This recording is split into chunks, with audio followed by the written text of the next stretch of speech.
قومی اسمبلی کے اسپیکر سردار ایاز صادق ان دنوں سعودی عرب کے دورے پر ہیں، جہاں ان کی بھرپور مہمان نوازی ہو رہی ہے، جو پاکستان اور سعودی عرب کے دیرینہ باہمی تعلقات کا مظہر ہے۔ سعودی مجلس شورا کے چیئرمین شیخ ڈاکٹر عبداللہ آل شیخ نے قومی اسمبلی کے اسپیکر سے ملاقات کی۔ اس موقع پر مختلف امور زیر بحث آئے۔ سعودی عرب روانگی سے قبل سردار ایاز صادق نے پاکستان میں متعین سعودی سفیر نواف المالکی سے بھی ملاقات کی تھی۔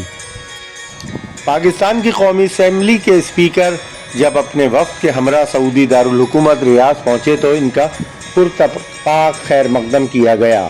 اسپیکر ایاز صادق نے اپنے وفد کے ہمراہ سعودی شورا کونسل کے مرکزی دفتر کا دورہ کیا اور اراکین شورا کونسل کے ساتھ اجلاس منعقد کیا۔ اجلاس کے آغاز میں شورا کونسل کے چیئرمین نے اسپیکر قومی اسمبلی اور ان کے وفد کے ہمراہ آنے والے افراد کا خیر مقدم کیا اور مختلف سطحوں پر سعودی عرب اور پاکستان کے دیرینہ تعلقات کا ذکر کیا گیا۔ انہوں نے سعودی شورا کونسل اور پاکستان کی قومی اسمبلی کے مشترکہ اجلاس منعقد کیے جانے کی افادیت کا ذکر بھی کیا اور اسے عوامی اور سرکاری سطح پر تعلقات میں مزید استحکام سے تعبیر کیا۔